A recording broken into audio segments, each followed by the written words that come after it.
Hey everyone, this time on Tim Talks Audio, we get a chance to unbox the new Presonus DM7 Drum Mic Set. Ready for a magic trick? So my friends over at Presonus were nice enough to send over one of the brand new DM7 drum microphone packs. So let's go ahead and get it out of this ugly cardboard box and take a look at what's inside.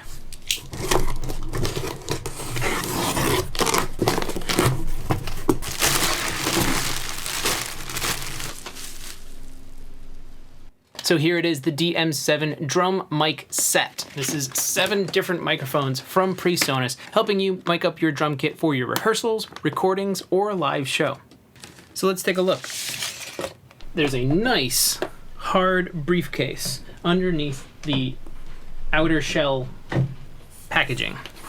So this is a very solid case. You've seen a lot of these. They're the little briefcase with latches on it.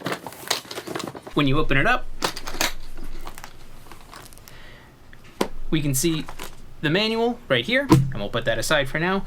And you can see every single microphone has its own spot inside the case. So you get 4 of the instrument size microphones used for snare drums, toms, things like that.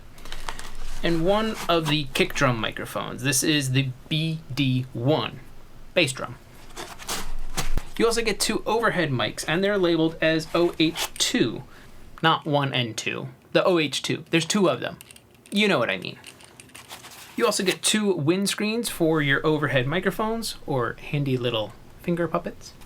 And you get 4 clip-on tom or snare mounts.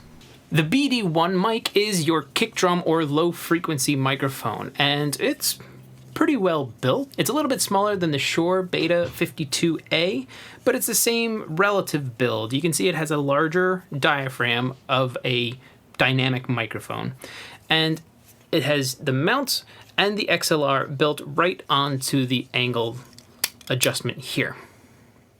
So when you're setting everything up, that's where you're plugging in your XLR as you put it on the stand and into your kick drum or just on the outside. It depends on what you're going for. On any of the ST4 microphones for the snare drum or toms, ST4, because there's 4 of them in the box, you get a very similar kind of mount on the angle piece here, and you'll notice that the XLR isn't on the mount itself, but at the back of the body of the ST4. And for the ST4s, you also get the clip-on mounts for your snare drum or bass drum. And this is where you can just, and then clip it onto the drum of choice. Then you have the OH2 microphones that already have just your standard small diaphragm condenser clip mounts on them. Both of the OH2 microphones are the only condensers that are in the pack. So when you're miking everything up, your other microphones, the BD1 and ST4s, are dynamic microphones, but the OH2s are going to need phantom power.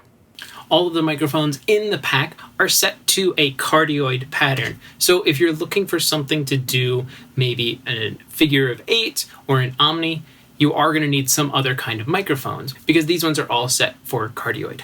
Now the OH2s are your condenser microphones, and they're labeled as overhead microphones, but really you can use them for whatever you want.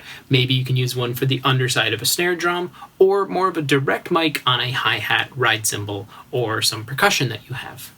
Same thing goes for any of the other microphones. Feel free to experiment.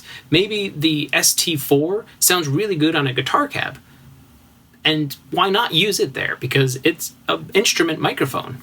If you are curious how these microphones sound, I am going to be releasing another video where we mic up a drum kit and other instruments of a live band to show how these things sound. So stay tuned for that. The only way you're going to know is to subscribe and hit the notification bell. That's all for now. If you found anything informative, please like and share the video. For more, visit timflansbaum.com, and if you have a question, ask it in the comments and I'll answer it in a future video. Thanks for watching.